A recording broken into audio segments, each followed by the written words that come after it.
what's happening in a complex situation where we're not told the truth on most things. So you have to figure out what's going on because no one's going to tell you, and maybe last of all, the New York Times. So it's a real problem to understand this crisis. Let me basically say at the start that we're on an extraordinarily dangerous path of escalation between Russia and the United States.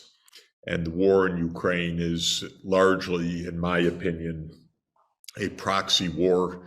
It's Ukrainians fighting and dying. It's American weapon systems, intelligence, so-called officials, strategists, tactical finance that is backing this war. So this is, to all effects and purposes, a war between the US and Russia, though fought in a proxy way so far. Our goal, we're told from the US side, is to defeat Russia and force it to leave Ukraine after what is described as an unprovoked invasion on February 24th.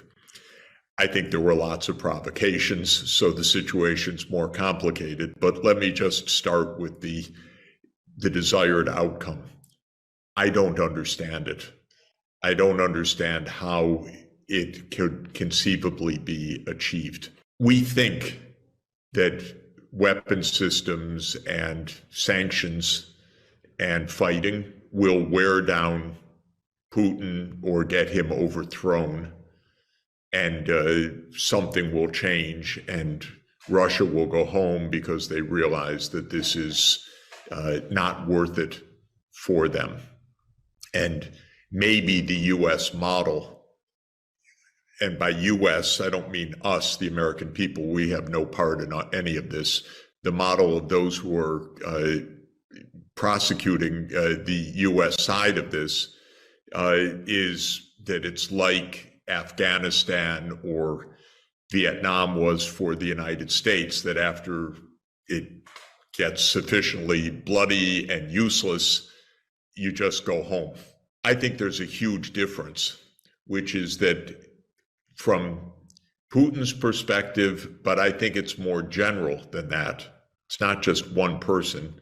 From the perspective of the Russian political actors and elites, the situation in Ukraine is not like America in Vietnam or America in Afghanistan. It's exactly in the neighborhood. And so it's viewed in Russia, I think, I'm not sure, but I think in much, much starker terms, that we will not lose this war because this is a war about Russian security. That's the Russian view, okay? You could say they're crazy, not crazy, but I think that's the Russian view. And if that's the Russian view, and our view is we're going to defeat Russia, and Russia's view is we're not going to be defeated, I don't understand what anybody really has in mind other than continued escalation. And it is shocking, but not surprising, that every day now we have stories, will he or won't he use nuclear weapons?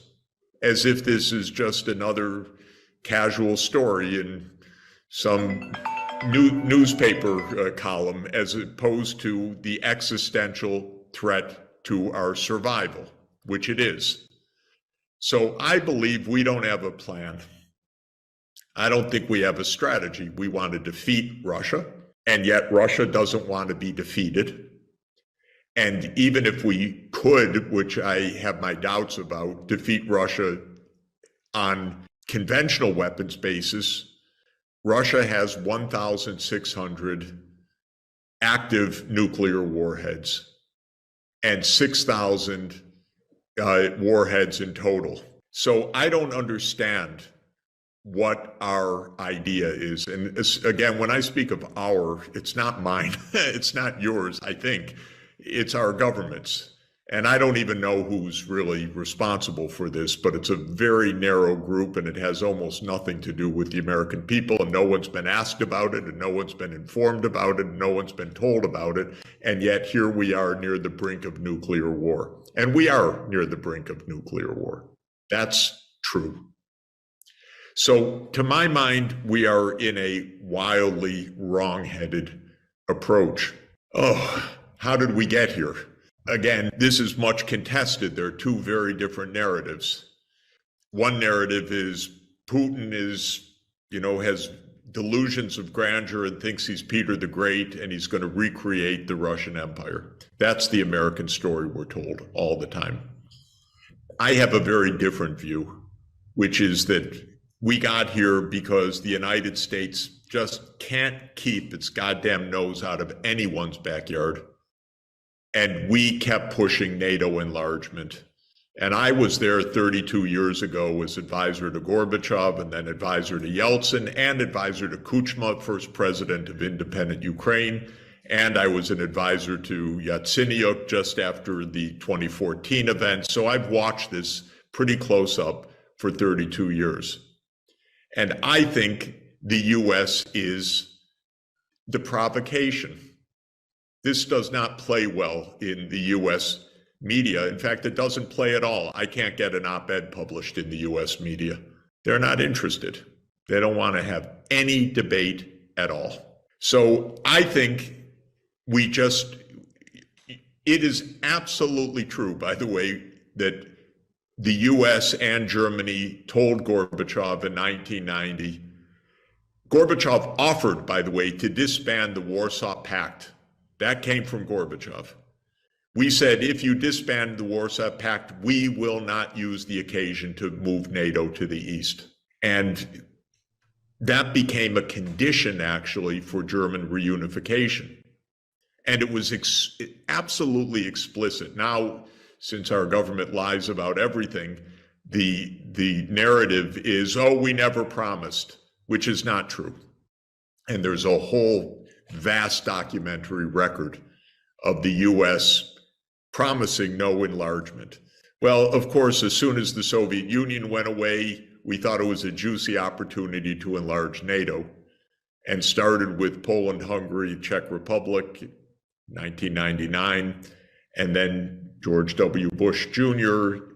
added 7 more countries, 3 in the Baltic, so 3 right on Russia's border, Bulgaria and Romania, which is Russia's Black Sea region, and Slovakia and Slovenia. And we continue NATO expansion. And in 2008, Bush said, now we'll go to Ukraine and to Georgia. And to my mind, this was just absolutely the most provocative thing we could do. Because now we're pushing NATO right up against Russia's core security concerns. And the Europeans, many European leaders told me in 2008 how dangerous this was and how much they were against it, but the US calls the shots.